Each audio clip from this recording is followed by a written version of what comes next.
ताजदारे Medina वालिये कायनात मुस्तफा जाने रहमत के प्यारे दीवानों, खातून जा रही है मगर एक मंचले का दिल आ गया। आगे आगे वो खातून चली, पीछे पीछे उसका दीवाना चला। आगे आगे खातून, पीछे पीछे उसको जिसने देखा वो दीवाना। क्योंकि ये दीवानगी ऐसी ही चीज होती है, जिस पे दिल आ जाए इंसान उसके पीछे पीछे चल पड़ता है। वो हमारे यहाँ देहात में मिसाल दी जाती है, दिल गधी से लग जाए तो फिर परी क्या चीज है।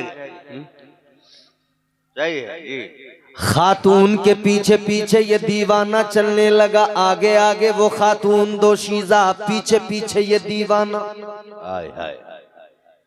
जब थोड़ा दूर चलते चलते वो खातून ने देखा कि रुकता नहीं है, आ रहा है, तो वो रुक गई, ठहर गई। ये दीवाना करीब आया, इसने कहा इधर आ। वो खातून कहने लगी मेरे पीछे पीछे आने वाले ये बता किस लिए मेरे पीछे आ रहा है। वाह। ये मन चला, ये दीवाना कहने लगा मैं तुझ पर फिदा हो गया हूं,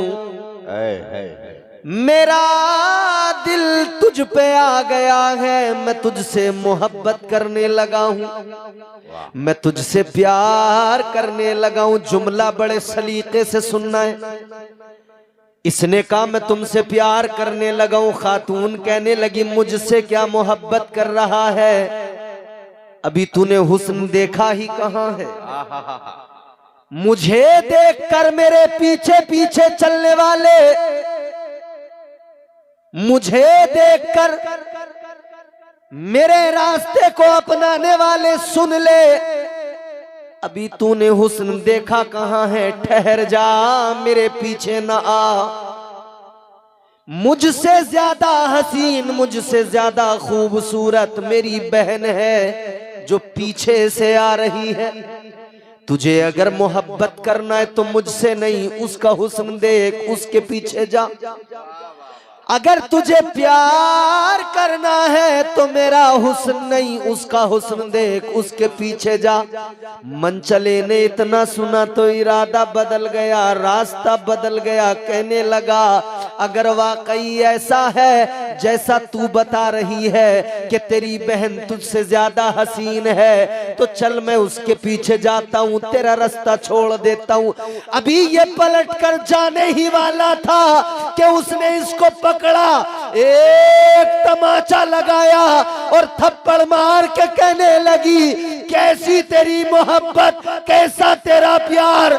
मैंने कहा मुझसे ज्यादा हसीन मेरी बहन है, तो तेरी मोहब्बत ने दम तोड़ दिया, तेरी मोहब्बत का जनाजा निकल गया, तू छोड़ के मेरा रास्ता पलट के जाने लगा। ऐ लोगों क्या सबक मिला? सबक इतना मिला अगर किसी से मोहब्बत हो जाए तो फिर उसका रास्ता छोड़ा नहीं जाता, फिर दूसरी राह को पकड़ा नहीं जाता। यही इश्क का तकाजा होता है, यही मोहब्बत का तकाजा होता है। ऐ लोगों तो फिर हमें मुस्तफा का इश्क भी यही सिखाता है। ऐ मेरे गुलामों अगर तुम्हें मुझसे इश्क है तो किसी अंग्रेज के रास्ते की तरफ न जाना, रास्ता मदीने का है, इस रास्ते के मुसाफिर बन जाओ, इस रास्ते पे रहोगे तो जन्नत के हकदार बन जाओगे। जिंदाबाद जिंदाबाद, वाह सुभान अल्लाह सुभान अल्लाह, क्या बात है माशाअल्लाह। और अगर ये रास्ता छोड़ दिया खत्म। मोहब्बत करने वाले पीछे पलट कर नहीं देखते। वाह, ये रास्ता अगर छोड़ दिया सुभान अल्लाह। अच्छा, ये मसलके आला हजरत कॉन्फ्रेंस है। मेरे आला हजरत सरकार ने वही रास्ता दिखाया। क्या फरमाया? अल्लाह की सरताब कदम शान है ये, इंसान ही इंसान, वो इंसान है ये। कुरान तो ईमान बताता है इन्हें, ईमान ये कहता है मेरी जान है ये। है सुभान अल्लाह सुभान अल्लाह। रास्ता मेरे आला हजरत ने वही दिखाया। क्या बात, राह एक है मदीने की राह। क्या बात। हजरत मौलाना आजम खान नूरी ने बड़ा उम्दा पैगाम दिया। मनशापुरवा वालों, अब आपकी मंशा क्या काम करती है? इन्होंने कहा शराबों का रास्ता हमारा नहीं, हमारा रास्ता मस्जिदों वाला रास्ता। इन्होंने कहा ये जुआ, ये तमाम खराबियां, बदकारियां, ये रास्ता हमारा नहीं। कौन सा रास्ता है हमारा?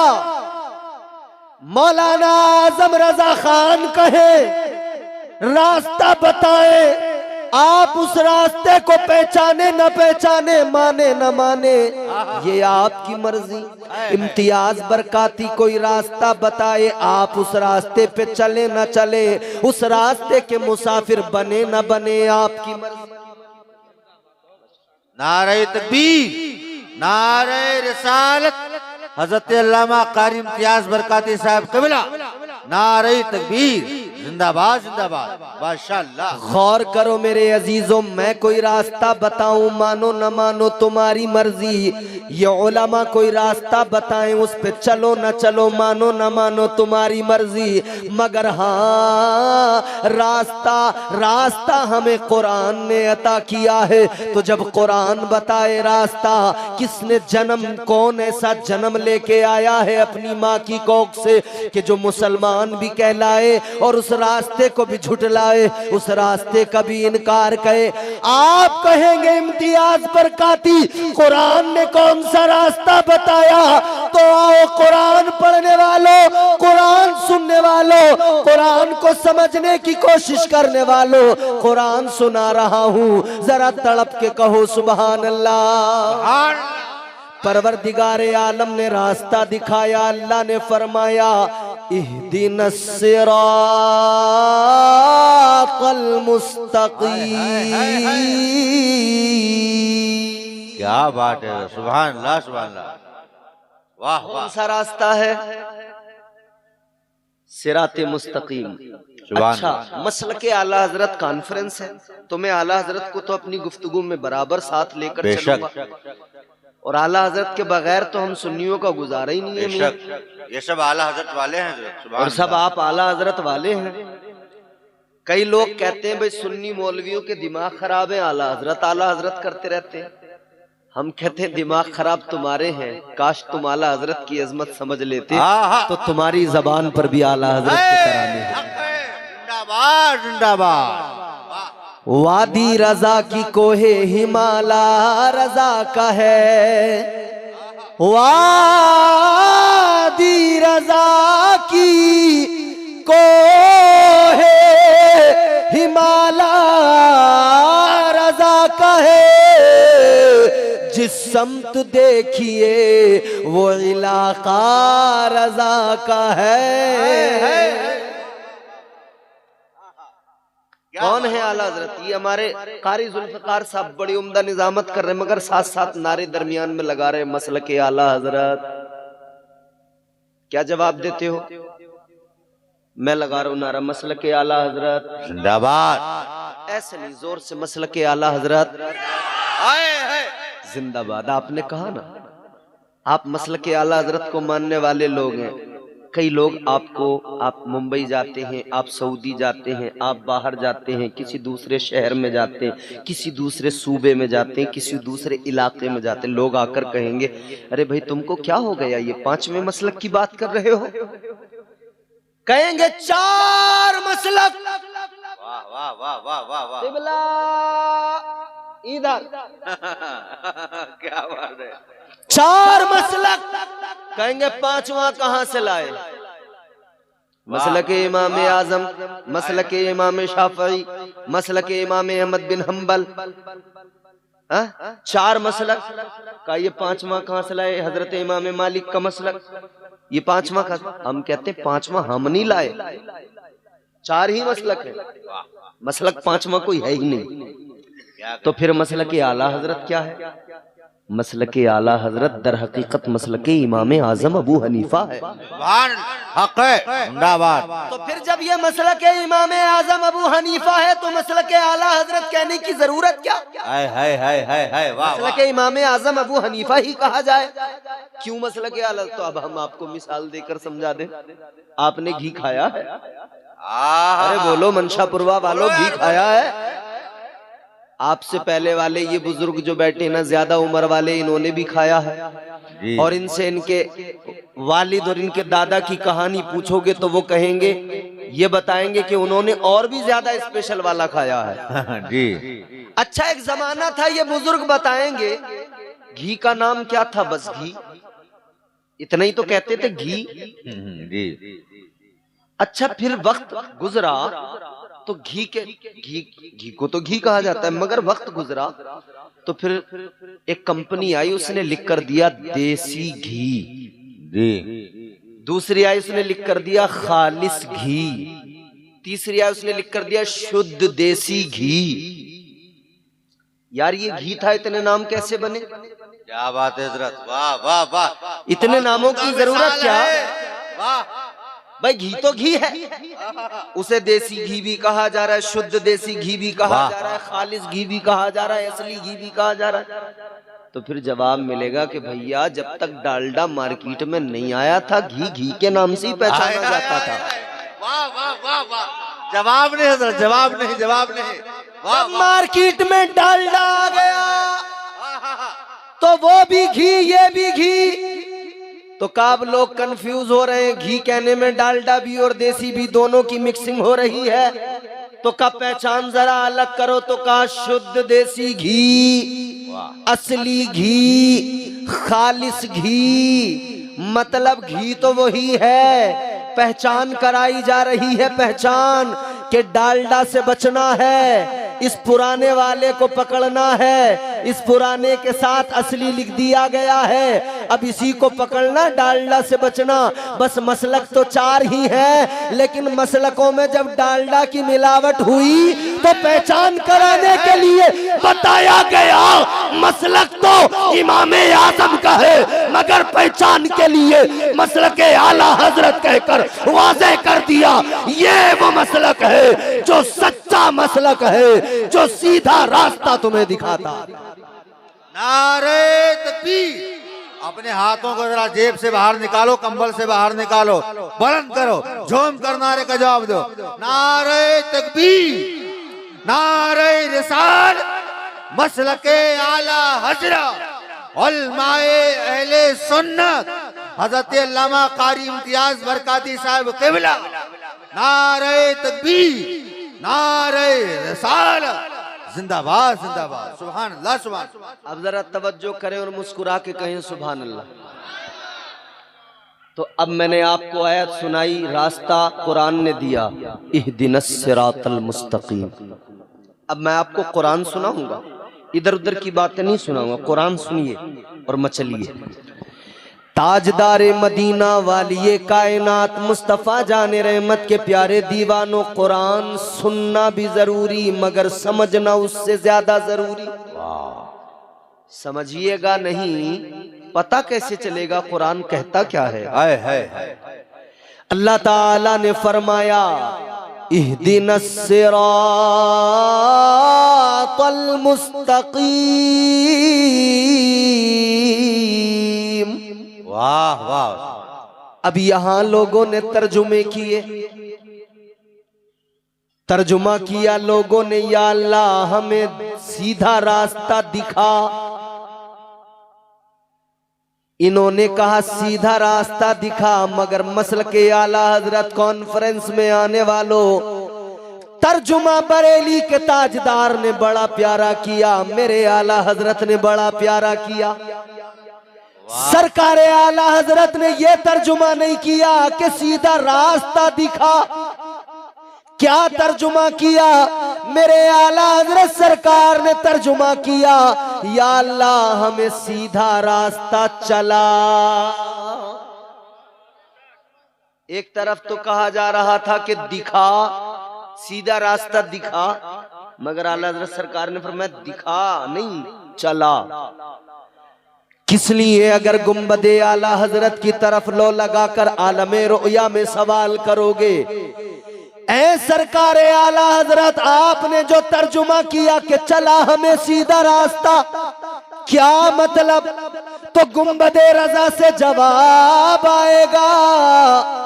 क्या जवाब आएगा? कमेटी वालों इधर देखकर सुनो, गुंबदे आला हजरत से जवाब आएगा। सुनो सुन्नियों, रास्ता दिखा वो कहते हैं जिन्होंने रास्ता देखा नहीं है। वाह वाह माशाल्लाह। कोई दिक्कत प्रॉब्लम?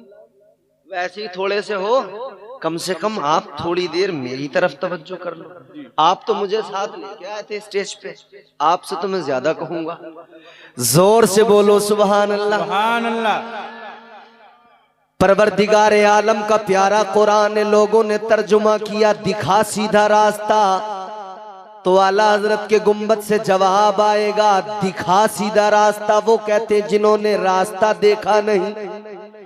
सरकार आला हजरत के गुंबद से जवाब आएगा जिन्होंने रास्ता देखा नहीं, वो कहते हैं दिखा सीधा रास्ता, और जिन्होंने रास्ता देखा है वो कहते हैं या अल्लाह चला हमें सीधा रास्ता।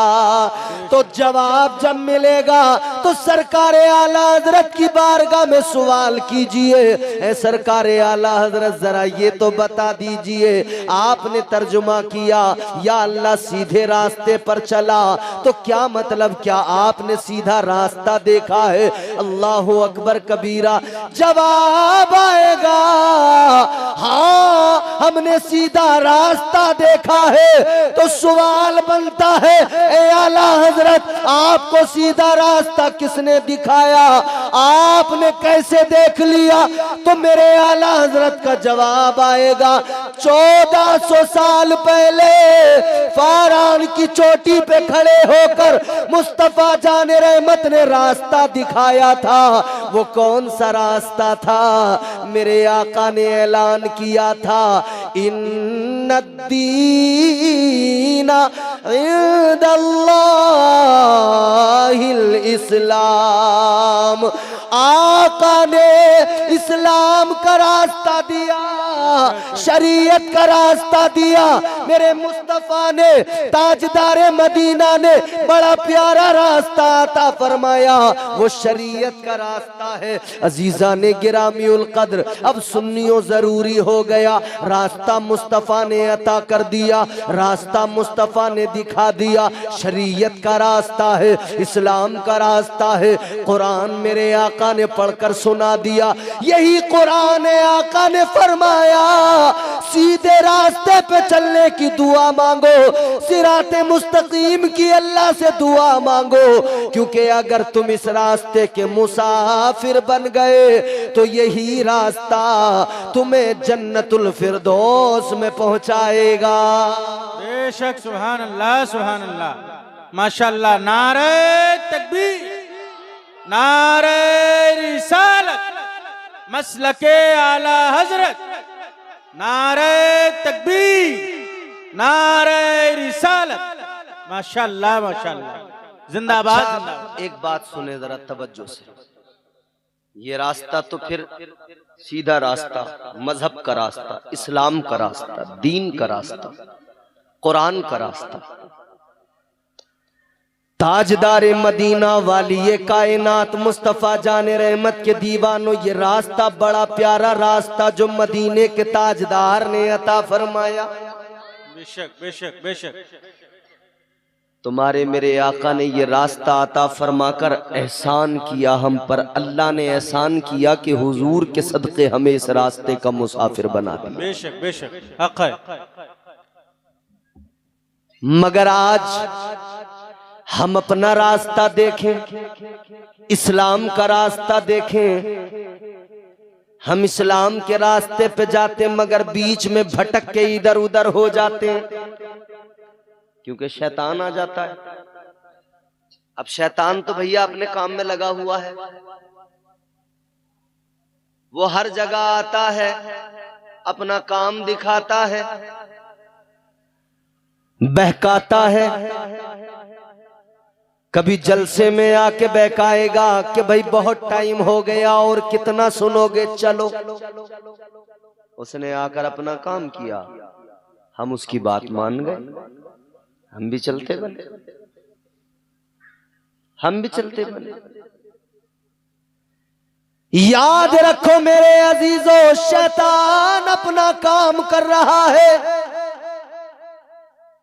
क्योंकि उसने अल्लाह की बारगाह में कसम खा के कहा था, या अल्लाह मैं अपना काम जो मेरा है मैं बहकाऊंगा लोगों को। शैतान अपना काम कर रहा है, उसने अल्लाह की बारगाह में अर्ज किया था बहकाऊंगा, बहका रहा है। मगर इंसान, तूने भी वादा किया था, तूने भी अल्लाह की अदालत में कहा था, या अल्लाह तेरी इबादत करूंगा। अफसोस है बहकाने वाला वादा करके आया, अल्लाह की बारगाह में कसम खा के आया, नाफरमान बना और कह दिया बहकाऊंगा, बहका रहा है। मगर तू अल्लाह ताला के एकाम पर अमल करने का वादा लेके आया, तू अपना वादा भूल गया, तू अपना काम भूल गया। इंसान को देखो दुनिया में, फरमाने मोहम्मद भूल गया, अखबार तो पढ़ना सीख लिया, कुरान को पढ़ना भूल गया। ये इतने लोग बैठे हैं, मिंबर शरीफ पे बैठा हूं, ये हुजूर का मिंबर है। इतने लोगों में खुदा की कसम ईमानदारी से आप खुद फैसला कर लो, कितने लोगों को अच्छा कुरान पाक पढ़ना आता है। और ये भी खुद फैसला कर लो कि घर में कितने लोग ऐसे हैं जो कम से कम रोज नहीं तो हफ्ते में ही एक कुरान मजीद का पारा पढ़ लेते हो। नहीं है, नहीं। हमसे बड़ा नबी का दीवाना कोई नहीं, हमसे बड़ा नबी का आशिक कोई नहीं, मगर नबी ने कुरान दिया, कुरान हमने ताक पे उठा के रख दिया। हमने अपने मुआशरे को ऐसा बना दिया, छोटे छोटे बच्चे हमारे घरों के, छोटे छोटे बच्चों को गाने तो याद हो गए मगर कुरान की आयतें याद ना हो सकी। वजह क्या है? वजह ये है घरों में गाने बजने लगे, इन्हें गाने सुन सुन के याद हो गए। पहले घरों में कुरान पढ़ा जाता था तो बच्चे खुद ब खुद हाफिजे कुरान बन जाते थे। बेशक बेशक, सुभान अल्लाह सुभान। मगर अब वाले बच्चे तो पूछो मत, अल्लाह रहम करे। गली में भी है तो ठुमका लगाते हुए भागता हुआ जा रहा है, I am a disco dancer. अच्छा, छोटा सा है वो भी रास्ते में जा रहा है तो नाचता हो, क्योंकि उसने देखा है मेरी अम्मा भी नाचती है, मेरा अब्बा भी नाचता। तो भाई जैसा बड़ों को देखेंगे बच्चे वैसे ही करेंगे।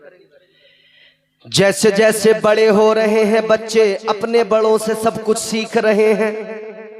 घर का बड़ा गाली देता है तो घर में बच्चा भी गाली सीख गया। घर का बड़ा बेनमाजी है तो घर का बच्चा भी मस्जिद की तरफ कभी नहीं जाता। घर के अंदर कोई कुरान नहीं पढ़ता तो ये बच्चे कहां से कुरान पढ़े? फिर हमारा रोना मस्जिद में जाके मौलाना साहब से, इमाम साहब से, इमाम साहब जरा ध्यान दो इस पे, पढ़ने में जरा हल्का है, पढ़ने में तेज नहीं है। अच्छा एक बात बताओ, बिल्कुल जिसका माइंड, जिस बच्चे का दिमाग आप कहते हो कि इसका दिमाग तेज नहीं है, जिसको आप समझते हो जिस बच्चे को कि ये बच्चा जरा दिमागी तौर पे कमजोर है, आप अपने घर के उस बच्चे के हाथ में मोबाइल दो, फिर चेक करो कि वो उसको चलाता है या नहीं चलाता है। क्यों हजरत सैयद साहब के? भाई जो बच्चा आपको लगता है दिमाग का सबसे कमजोर है, फिर देखो वो मोबाइल में करता है कि नहीं करता है, ऊपर नीचे। तो जब वो उसको समझ गया, चलाने लगा, तो बात क्लियर हो गई कि ये दिमाग का मामला तो बाद में हो गया, पहले इसकी तरबियत का मामला हो गया कि इसने जो होते देखा वो ऑटोमेटिक सीख गया। सिखाना नहीं पड़ा। बताइए, हम बैठ के सिखाते हैं अपने बच्चों के, बेटे ऐसे ऊपर ना जाएगा, ये ऐसे नीचे आएगा, ऐसे ये करेंगे, यूट्यूब ऐसे खोलेंगे? नहीं ना, सिखाते नहीं है, बच्चे खुद सीख जाते हैं। क्यों? करते हुए देखते हैं। वैसा बच्चे अपने माँ बाप को करते हुए देखते हैं, वैसा तो सीख जाते हैं। जब बेटा देखता है बाप को मोबाइल चलाता हुआ, तो उसी मोबाइल पर बेटा खुद ब खुद ऑटोमेटिक चलाना सीख जाता है। ऐ लोगों, जब बच्चा बाप को मोबाइल चलाता देखकर मोबाइल खुद ब खुद चलाने लग जाए, तो फिर खुदा की कसम, अगर बाप रोजाना कुरान की तिलावत करे, एक रुकू भी अगर पढ़े, तो ये बच्चा खुद ब खुद कुरान पढ़ना सीख जाएगा। बेशक बेशक बेशक, सुभान अल्लाह सुभान। फिर इसको इतनी जरूरत नहीं पड़ी। अच्छा, फिर हमारा मामला ये है, हमें इस्लाम इतना पसंद आया है कि हम बस सिर्फ सर पे टोपी रख लें कभी कभी, जुम्मा टू जुम्मा, और कभी कभी कुर्ता पजामा पहन ले जुम्मा से जुम्मा, या बीच में दरमियान में कभी दिल चाहे, या कोई जलसा हो तो हम जलसा करा लें, और हम समझते दीनी जिम्मेदारियां पूरी हो गई। क्या जमाना आ गया, संजीदगी खतरे में है, खुद नुमाई का चलन है, सादगी खतरे में है। सर छुपाती फिर रही है आबरू इस दौर में, या इलाही कर मदद, पाकीज़गी खतरे में है। जब से कम ज़र्फ़ों की आमद मैं कदे में हो गई, रो रहे हैं जामो मीना, मैं कशी खतरे में है। आज अगर हम अपने मुआशरे में देखें, बच्चे को इंग्लिश मीडियम में पढ़ाने पर माँ बाप फख्र करते हैं, लेकिन मदरसा भेजने की तरफ कोई तवज्जो नहीं। हाँ, हमारे गांव के अंदर जो अमीर लोग होंगे वो अपने बच्चों को इंग्लिश मीडियम भेजेंगे, उनका ख्याल कुछ ऐसा होता है, मदरसे में जाना गरीबों के बच्चों का काम है। जी बेशक हक है। मदरसे में जाना गरीबों के बच्चों का काम है, मदरसे की चटाई पे बैठना गरीबों के बच्चों का काम है। कहते हैं हमारा ये स्टेटस नहीं, हमारा हाई क्लास स्टेटस है। हमारा बच्चा क्या गरीब के बच्चे के साथ मदरसे की चटाई पे बैठेगा? कहते नहीं, तू कितना बड़ा अमीर हो गया, कितना बड़ा मालदार हो गया, गौर से सुन ले। तू अपने बच्चे को मदरसे में दाखिल करते हुए शर्म महसूस करता है, मगर तू जिस गौस की 11वीं करता है, उस गौस ने इल्म कहीं और से नहीं, मदरसों की चटाई पे बैठ के हासिल किया है। बेशक बेशक बेशक, सुभान अल्लाह। जिस आला हजरत की नाम की तुमने कॉन्फ्रेंस सजाई है, आला हजरत ने मदरसे की चटाई पे बैठकर इल्म हासिल किया। बेशक आज भी वक्त है, अपने बच्चों को कुरान पढ़ा लो।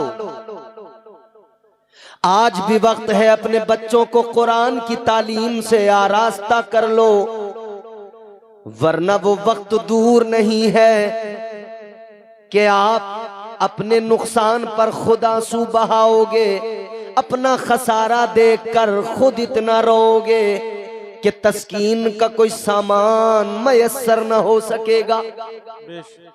और इसको हल्के में मत लेना। एक बहुत बड़ा अमीर आदमी था, बहुत बड़ा चौधरी था। कौमें सुधरती और बिगड़ती कब है जानते हो? उस वक्त सुधरती और बिगड़ती हैं जब उनकी न्यू जनरेशन वो जिस तरफ जाएगी कौम का मुस्तकबिल उसी तरफ जाएगा। जी कौम का मुस्तकबिल उसी तरफ जाएगा।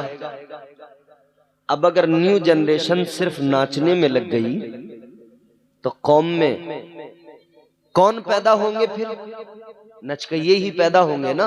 जी बोलो जी बेशक। और हम क्या कहते हैं?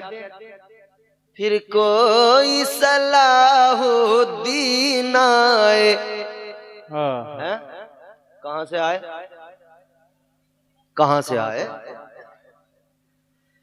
ताजदारे मदीना के गुलामो सलाहुद्दीन अय्यूबी। आज की बेपर्दा औरतें गौर करें, इनकी कोख से जन्म नहीं लेते। बेशक।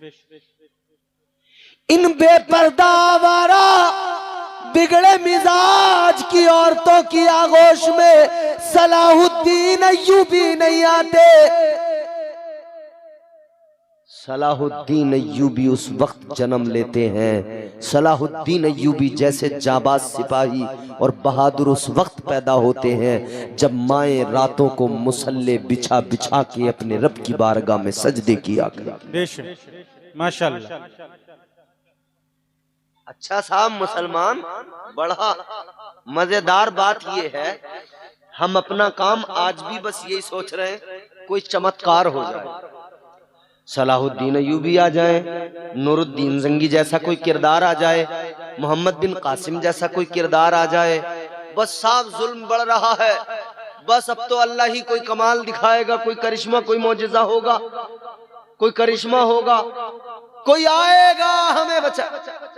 अच्छा, लाखों की तादाद में मुसलमान मुंतजिर है कि कोई आएगा। वो अल्लाह का करम है, अल्लाह भेजेगा जब जिसे भेजना है। मगर लाखों मुसलमानों, तुम बताओ,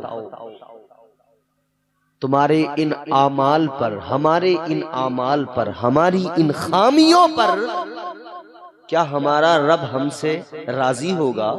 क्या हमारा रब हम पे मेहरबान होगा?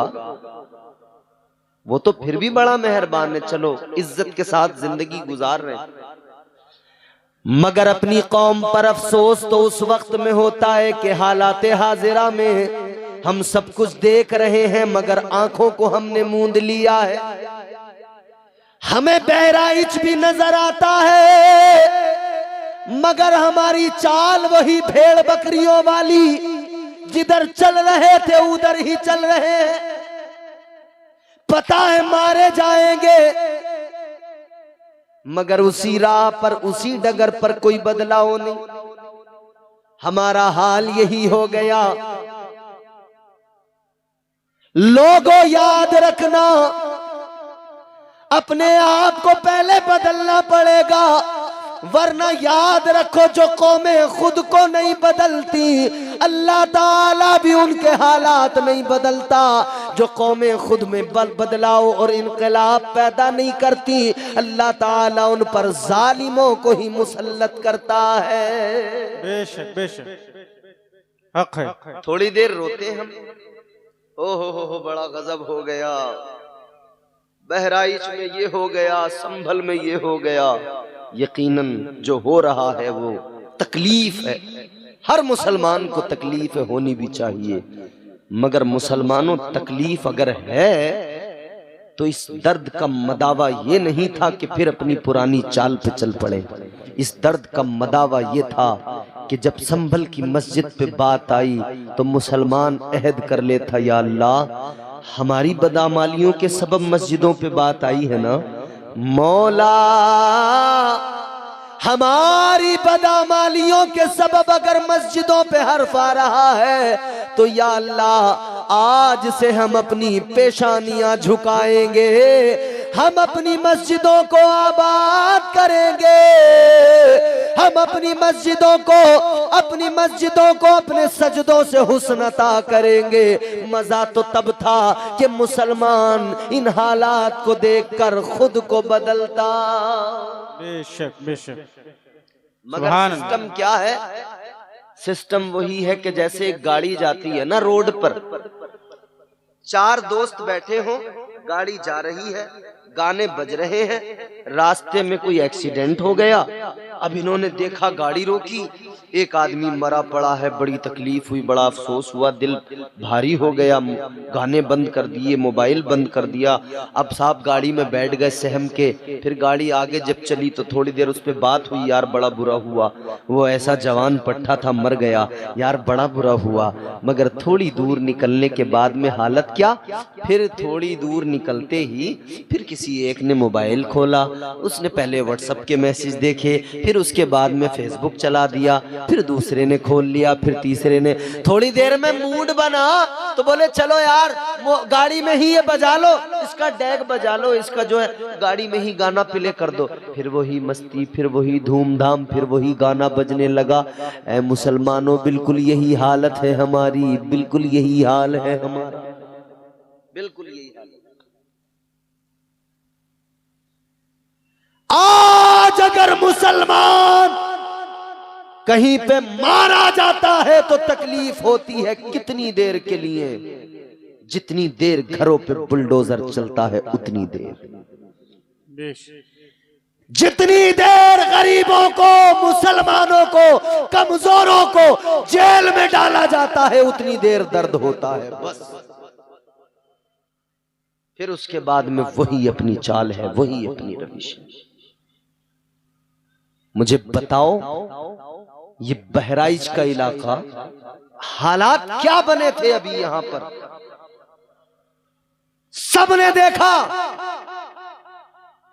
दावे से कह रहा हूं, मौलाना आजम साहब ने अभी सब बातें खोल के रख दी। मैं तो उस वक्त मानता कि यहाँ का मुसलमान कम से कम यहाँ से आगाज करता कि अब हम पे जुल्म बहुत हो गया, अब हम हर ऐसे काम को छोड़ देंगे जिसके सबब हम पे ये मुसीबतें आ रही हैं। मगर इस हादसे के बावजूद भी उसके चंद दिन के बाद में यहाँ का मुसलमान यकीनन अपनी ही रविश पे होगा। फिर नाचने वाला नाच रहा होगा, फिर रील मोबाइल में डांस देखने वाला, गंदी नापाक लड़कियों को देखने वाला उसमें देख रहा होगा। बोलो ऐसा है कि नहीं है? जो लोगों के घरों में ताक झांक किया करता था वो आज भी मैं कहता हूं कर रहा है। ये बदकिस्मती, हम करे सलाहुद्दीन अय्यूबी नहीं आ रहे। ओए, जो मुसलमान अपनी बेटियों की इज्जत की परवाह न करे, अपनी बहनों को तके, उस कौम को आप सोच रहे हैं कि इनमें पैदा होगा सलाहुद्दीन। सलाहुद्दीन अय्यूबी तो उस जाते वाला का नाम है कि एक बहन की इज्जत पे बात आई थी तो सलाहुद्दीन अय्यूबी ने काफिरों को, यहूदियों को कैफरे किरदार तक पहुंचा के बताया था, अगर हमारी बहनों की इज्जत पे बात आएगी, याद रखना हम दुनिया को उलट पलट कर रख देंगे, मगर हम रसूल अल्लाह की शहजादियों को बेइज्जत नहीं होने देंगे, रुसवा नहीं होने देंगे। मगर आज मुसलमान तेरी हालत ये, बाप के सामने बेटी सोशल मीडिया पे अपनी इज्जत को नीलाम कर रही है, बाप को कोई फर्क ही नहीं पड़ रहा। बेशक। नारे तकबीर, नारे रिसालत, मसलके आला हजरत, नारे तकबीर, नारे रिसालत, माशाअल्लाह। भाई के सामने, भाई जानता है, एक दिल्ली की एक लड़की, सुनो नौजवानों सुनो, दिल्ली की एक लड़की सोशल मीडिया पर उसने देखो कहां से शुरुआत की, कैसे देखो खराबियां धीरे धीरे आगे बढ़ती हैं। दिल्ली की एक लड़की, मुसलमान, नाम से मुसलमान, शुरुआत में यूं पूरा अपना लपेट लपाट के हिजाब पूरा यूं ऐसे इस तरह से बिल्कुल पूरा यहां तक पैक, यहां तक यूं पूरी मुल्लानी बन के आई थी सोशल मीडिया पर। समझ रहे हो मौलाना साहब किबला, पूरी मुल्लानी बन के आई थी और क्या कर रही थी? कभी मोहम्मद अली फैजी की नात पे झूम रही थी और लिपसिंग कर रही थी, कभी असद इकबाल कलकत्तवी की नात पे लिपसिंग कर रही थी, कभी सैफ रजा कानपुरी के कलाम पे अपने होठों को हिला के लिपसिंग कर रही थी। तो हमारे नौजवान कह रहे थे वाह बहन सुभान अल्लाह, वाह बहन माशाअल्लाह, फॉलोवर्स बढ़े। बहन का ये जो पूरा बिल्कुल यूं था ना, यूं ये धीरे धीरे सरकने लगा पीछे को, फॉलोवर्स बढ़ते गए, ये सर से भी उठने लगा, सर से उतरा, फॉलोवर्स और बढ़े, फिर वो जो है अब अपने बाल खोल के आने लगी, फॉलोवर्स बढ़े तो फिर व्लॉग्स बनाने लगी।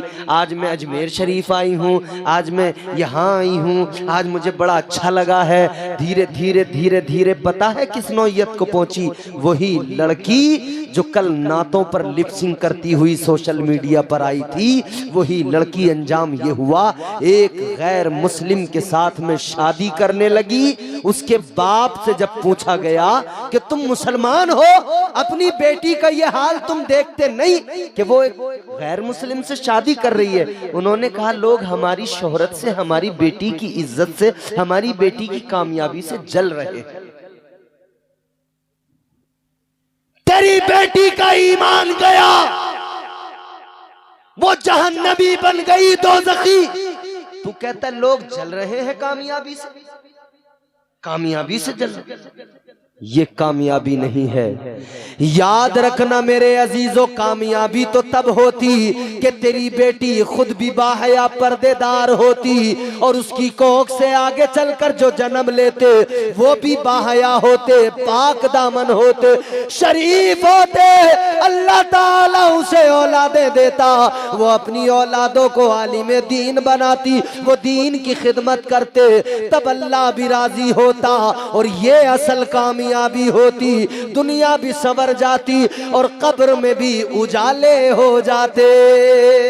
बेशक, सुभान अल्लाह, सुभान माशाअल्लाह। नौजवानों, अपनी बहनों को सोशल मीडिया पर देखकर बड़ी जल्दी कहते हैं ना वाह माशाअल्लाह, वाह माशाअल्लाह। अगर आप अहद कर लो ना कि अगर कोई बहन आपको सोशल मीडिया पर है तो आप अपना काम कर दे कि बहन ये काम बिल्कुल गलत है तेरा, तू पर्दे के साथ, तेरी इज्जत बड़ी है, अल्लाह ने तुझे बड़ी इज्जत दी है, तू घर में रह। मगर बताइए हम कैसे इस्लाह कर पाएंगे जब हमारे घरों की हालत ये है कि हमारी अपने घर की, हमारी, ये तुम्हारा मेरा हम सब का, पूरी कौम का रोना है। हमारी माएँ, हमारी बहनें, हमारी बेटियां आज हमारे सामने बेपर्दा हैं। हम जब यहाँ कुछ नहीं बोलते तो आगे क्या बोल सकते? कुछ नहीं बोल सकते। याद रखना मेरे अजीजों, एक अकेली औरत 4 मर्दों को दोज़ख में लेकर जाएगी।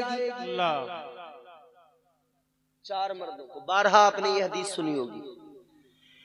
एक अकेली औरत 4 मर्दों को दोज़ख में लेकर जाएगी, अपने बाप को दोज़ख में लेकर जाएगी। कैसे? जब बरोज़े क़यामत अल्लाह ताला उसे दोज़ख का हुक्म देगा, फरिश्तों दोज़ख में डाल दो, वो कहेगी रुको जरा, मैं अकेली मुजरिमा नहीं, मेरा बाप भी मुजरिम है। कैसे? कहेगी जब मैं गलत कामों पर, गलत रास्तों पर चली थी, मेरा बाप चाहता तो मुझे रोक सकता था, उसने नहीं रोका, इसमें मेरा बाप भी बराबर का शरीक है। अल्लाह फरमाएगा इसके बाप को भी इसके साथ दोज़ख में डाल दो। अब फिर हुक्म हो गया, ये कहेगी या अल्लाह अभी नहीं, मेरा भाई भी बराबर का शरीक है। या अल्लाह मेरा भाई, इसका बड़ा रौब था मेरे ऊपर, मैं डरती थी इससे, मगर जब मैंने देखा मेरी गलत एक्टिविटीज को देखकर कुछ नहीं बोलता है, जब मैंने देखा ये तो खुद मेरी सहेली के चक्कर में लगा रहता है, तो मैं जो करना चाहती थी करती रही, ये कुछ नहीं बोला। या अल्लाह ये भी बराबर का मुजरिम है, मौला ये भी दोज़ख में मेरे साथ जाए। वो भाई अपनी खैर मनाए जो अपनी ताका झांकियां छुपाने के चक्कर में अपनी बहनों से कुछ नहीं कह रहे हैं। और एक बड़ी सच्ची बात कह रहा हूं आपसे नौजवानों, एक शायर ने तंजो मिजाह के लहजे में बात ऐसी कही है कि वो बहुत बड़ी सच्चाई है। बात तो उसने तंज में और मिजाक के लहजे में, हंसी मजाक में कह दी। ऐन से उसने आप लिखा हो, ऐसा भी हो सकता है पढ़ा लिखा वो शख्स गधा हो, ऐसा भी हो सकता है। और नौजवानों, पढ़ा लिखा वो शख्स गधा हो, ऐसा भी हो सकता है। गैर के घर में तू जो घुसा है अपना दिल बहलाने को, तेरे घर कोई और घुसा हो, ऐसा भी हो सकता है। तू तो गैर के घर में अपना दिल बहलाने जा रहा, मगर अपने घर की फिक्र भी करता जा, अपने घर की भी तरफ देखता जा। तू अपने आप को कहता है मैं इस्लाम का मानने वाला। ताजदारे मदीना वाली ये कायनात मुस्तफा जाने रहमत के दीवानों, बात को जल्दी खत्म कर रहा हूं, तवज्जो से सुनो। औरत कहेगी मेरा भाई भी दोज़ख में मेरे साथ जाए, अल्लाह फरमाएगा इसके बाप को, इसको, इसके भाई को, तीनों को दोज़ख में डालो। अब भाई तक नंबर आ गया। ये कहेगी या अल्लाह भी एक और मुजरिम है, अल्लाह फरमाएगा कौन? कहेगी मेरा शोहर। ये मेरा शोहर भी मुजरिम है। क्यों? या अल्लाह मैं जब बेपर्दा रहती थी इसने कभी कुछ नहीं कहा, ये तो मुझे रेस्टोरेंट में लेके जाता था, कहता था ये दुपट्टा तो हटा दे, तू कैसी लग रही है। ये कहता था आज के जमाने की औरतों की तरह बन के रह, तू तो पुरानी औरतों की तरह दुपट्टा पूरा बांध के आई है। या अल्लाह ये मुझे घुमाने पार्कों में लेकर गया, ये मुंबई में मुझे घुमाने लेके गया, मार्केटों में फिराया, बाजारों में लेकर गया, इसने खुद मुझे बेपर्दा किया, या मैं बेपर्दा थी तो इसने रोका नहीं। या अल्लाह ये चाहता तो मुझे रोक लेता, इसने नहीं रोका, ये भी बराबर का मुजरिम है। कहेगी अल्लाह इसे भी दोज़ख। अल्लाह फरमाएगा इसके बाप को, इसके भाई को, इसके शोहर को, तीनों को दोज़ख में डालो और इसे भी डालो। ये कहेगी अल्लाह एक और मुजरिम है, कौन है? कहेगी अल्लाह मेरा बेटा। बात समझ में आ रही है आपको? या अल्लाह मेरा बेटा अगर ये चाहता तो मैं रुक जाती, अगर मेरा बेटा एक बार जिद कर लेता तो मैं रुक जाती, गलत रास्ते छोड़ देती, मगर मेरे बेटे ने भी कुछ नहीं कहा। या अल्लाह ये भी मुजरिम है। परवरदिगार का हुक्म होगा इसके बाप को, भाई को, शोहर को, बेटे को, चारों को दोज़ख में डालो, इसे भी दोज़ख में डालो। ऐ लोगों, एक औरत 4 मर्दों को दोज़ख में लेकर जाएगी। हम सबके घरों में औरतें हैं, क्या हमने सोचा कभी? हम किसी के भाई भी हैं, किसी के शोहर भी हैं, किसी के बेटे भी हैं, किसी के बाप भी हैं। तो हमने सोचा कि हम अपना अमल तो ठीक रख ले, चलो नमाजें पढ़ ली हमने, लेकिन अपने घर की अगर हमने फिक्र न की तो तब भी तो हमें दोज़ख की तरफ ही जाना पड़ेगा। आज भी वक्त है मुसलमानों, बदल डालो अपना मिजाज, बदल डालो अपने मुआमलात, समझ जाओ, तर्ज जिंदगानी बदल डालो, वरना याद रखो मेरे आका ने ऐलान फरमाया, ताजदारे मदीना का वाज़े ऐलान आका फरमाते, जिस घर की औरतें बेपर्दा बाजारों में घूमती हो, आका ने फरमाया वो मर्द जिसके घर की औरतें बेपर्दा घूमती हो, आका ने फरमाया जन्नत तो बड़ी चीज है, उसे जन्नत की खुशबू भी नहीं मिलेगी। अल्लाहु अकबर कबीरा। ऐ मुसलमानों, इसीलिए तो कुरान बार बार आपको और मुझे जगा रहा है। अल्लाह ने फरमाया या अय्युहल्लज़ीना आमनु दुखुलू फिस्सिल्मि काफ़ा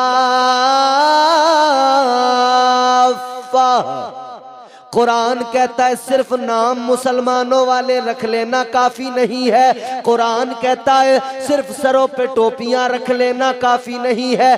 सिर्फ चेहरों पे दाढ़ियां सजा लेना काफी नहीं है। कुरान कहता है ए ईमान वालों, पूरे पूरे इस्लाम में दाखिल हो जाओ। अगर तुम पूरे इस्लाम में दाखिल होते तो कुरान हरगिज न कहता कि पूरे इस्लाम में दाखिल। कुरान ने काफिरों से थोड़ी कहा कि काफिरों इस्लाम में तुम पूरे पूरे, जब काफिरों से कहना था कहा, यहां पे कुरान ने मोमिनों से कहा ए ईमान वालों, ए ईमान वालों, ए ईमान वालों, पूरे पूरे पूरे पूरे इस्लाम में दाखिल हो जाओ। और फिर ये पैगाम सुनाया किसने? मुस्तफा जाने रहमत ने सुनाया।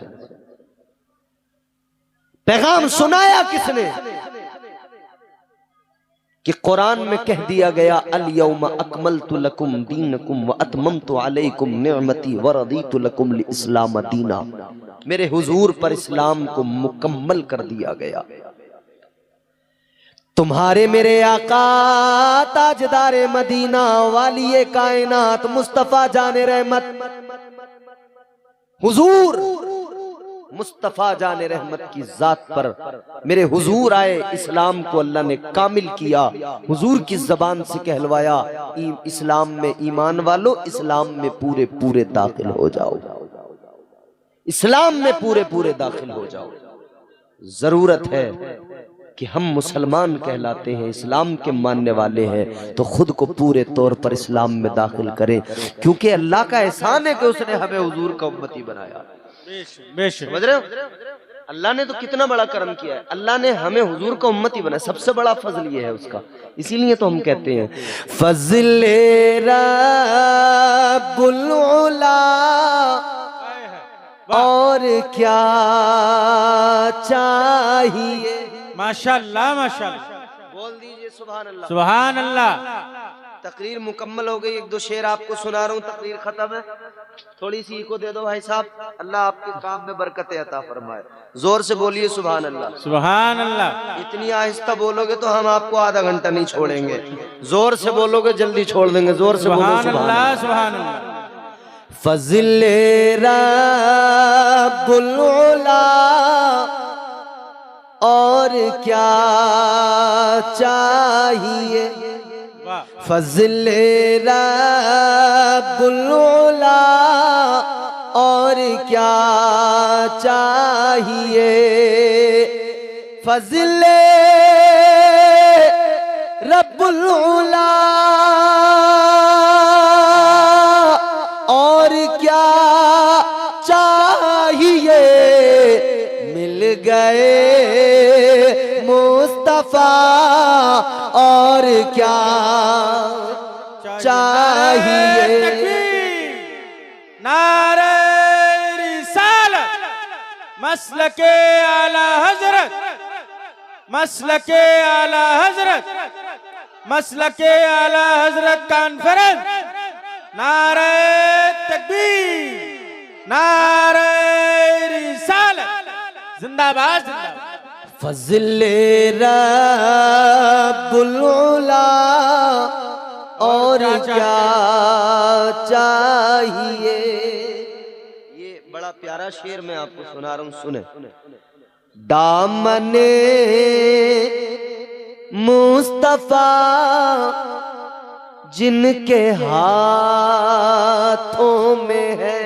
वाह वाह वाह, बेशक। गुलजार भाई ने हमसे तारीख बहुत पहले ली थी इस जलसे की।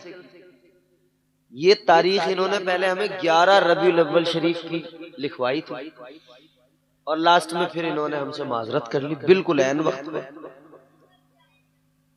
हालांकि उस वक्त पे इन्होंने मना किया था कि जिस वक्त पे मना करना इनका मुनासिब भी नहीं था, मगर हमने कहा चलो कोई बात नहीं, फिर भी इनकी तारीख हमने बहाल रखी। अल्हम्दुलिल्लाह आए, लगातार 400 किलोमीटर से ज्यादा का सफर हमने कार से किया, यहाँ पहुंचे, मगर कमेटी वालों का यही सितम रहा कि इन्होंने आखिरी ताजिया बना के हमें यहाँ बिठा दिया। समझ रहे हो कि जब लोगों की जान बिल्कुल निकल चुकी थी, तब हमसे कहा कि इन्हें इंजेक्शन लगा दो साहब, ये कमजोर हो गए। तब हमसे कह रहे हैं कि इनकी प्लेटें डाउन हो गई, जरा इन्हें जो है थोड़ा सा